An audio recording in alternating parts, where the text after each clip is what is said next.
Tennessee loses out on Josh Petty, a highly rated offensive lineman that it's been reported by On3, I believe, was paid $800,000 to go to Georgia Tech. Now, we've talked about how Georgia Tech being relevant in recruiting hurts Tennessee. But I don't think Georgia Tech can shell out $800,000 per player. And I think Tennessee is ahead of Georgia Tech, as they should be, in NIL understanding because they're paying players. They had to pay Nico to make a splash. I get it. But they're paying players now to stay, not to come. Certainly, everybody gets a little bit of some cash to come. There's no question. But paying $800,000 for an offensive lineman, sure, you got him. But Caleb, what is Georgia Tech's budget? At best, I would think it's $7-8 million. They might have just paid 10, 15, 20% of their NIL budget on one player, a very good offensive lineman, but one player. Tennessee's not dumb enough to do that. No, not at all. And the report was they lost, it was over $800,000. And people are trying to make a big deal because the narrative is Tennessee has the largest NIL collective. How could they lose an NIL battle to Georgia Tech? Because you have to look at how the NIL money is being spent. Tennessee is spending their NIL money to keep players around who are valuable and making sure they don't lose them to either the NFL draft early or the transfer portal. They want to keep the known commodities. Now, Georgia Tech, I told you guys yesterday they're a surprise program on the rise under Brent Key. I still believe that. They went 7-6 last year. They are actually recruiting very well in the ACC right now. I think what they're trying to do, Dave, is they're trying to make a splash early with NIL money and then have success with that splash and hope that transitions to them getting a lot more recruits down the road. But the truth of the matter is, I don't know if they thought that far down the road. This seems like a very Ole Miss move, just not via the transfer portal, but via the recruiting trail. And that's a lot riskier. And don't think that Tennessee truly got outbid, guys. I mean, let's be honest. If you wanted to, you could call up Pilot and get the whatever money you wanted for that player.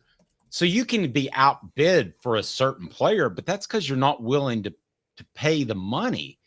And again, getting a guy like Nico, who is arguably the top player in his class, him and Coop Manning, that is way different than getting even the best offensive lineman in the nation. To me, this is just a major red flag if I'm a Tech fan.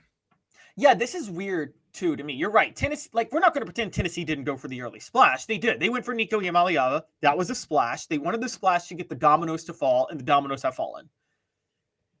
You go for a splash on a left tackle. Tennessee's not going to do that for Nico Iamaleava again. They're not going to do that for anybody anymore. They did that one time when they needed one early splash. It's like when you trade up, you want the one quarterback. So, Dave, you trade all of your future draft picks for the next 4 years to get the quarterback. Right. Right. Great comparison. You do that one time. You don't do that anymore. You never trade all of your future draft picks to get an offensive lineman. Ever. There's not an offensive lineman worth that. I think the only person, you never do it for a non-quarterback. The only person dumb enough to do that was Mike Ditka with the Saints when he traded everything to get Ricky Williams, right? Wasn't it Ricky Williams? Yes, he traded everybody and took the day off, smoked a big cigar, and for some reason they dressed up in like they were getting married on ESPN the magazine, which was very bizarre. Let me play the other side. Matt says, like us paying too much for Nico put us in the running. Matt says worth it. The publicity alone has put Georgia Tech back in the media's mouths. I'll give you that, Matt, but I don't think $2 million for a top flight starting quarterback in this current era of NIL is too much money for Nico or anybody else.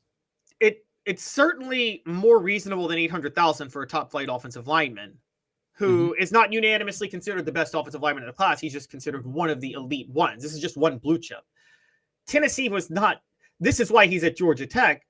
Other schools were not. Every other school was not going to do this. So Georgia Tech, this is where I'm thinking Georgia Tech has the Ole Miss strategy right now, which is for you guys who don't know, Lane Kiffin has basically convinced the boosters to spend way more money than they plan to spend on a regular basis to get him one team that he thinks can make a run at a national title. And I think Kiffin believes if he can make this run this year, that he will be able to just recruit regularly at that point, or he'll get another job, one of the two. I think Georgia Tech believes that they can make this run with one recruiting class. They can long-term have success. Now, Dave, I got a random question for you. What's a riskier strategy, Ole Miss's or Georgia Tech's?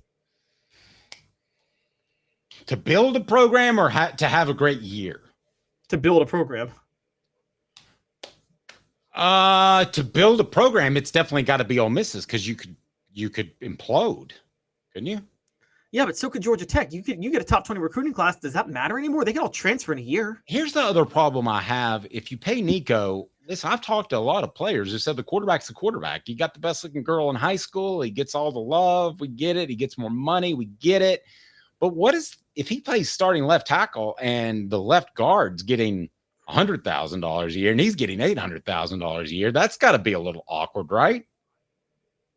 For the quarterback to be making 1/8 of the left tackle? No, I'm talking about, well, that too. But I'm just talking about, you've went out and spent money on an offensive lineman that's going to have 4 other offensive linemen. I mean, quarterback, it makes sense to spend more money on and to overspend because you've only got one player on the field. I mean, that's a place that you can spend more money, make sure you get it right. But on the offensive line, last I checked, Georgia Tech plays 5. So the left guard's going to look at the left tackle, who let's assume is Petty, and say, you're making $800,000 for doing the same thing I am. I don't believe that happens from players like, let's say, Omari Hand to James Pierce, because Pierce is an edge rusher. Amari Thomas. One day you're going to get that right. And Amari Thomas knows that. I don't believe it happens with Cooper Mays and Nico, because Cooper knows that Nico's the quarterback. And that's just the way things are. There are flashier, sexier positions. Tennessee may have a corner that's like that this season. Those positions have more of an impact. But I can't tell you that left tackle has 8 times the impact of right tackle or left guard. I mean, that's something that Georgia Tech is going to have to deal with in-house. That's different than the quarterback. And that's the bigger reason Tennessee wasn't going to open the NIL checkbook. Left tackle doesn't have 8 times the position of another lineman on any team, but even less so on Tennessee, where the left tackle is not even as important as the center or the right guard, honestly.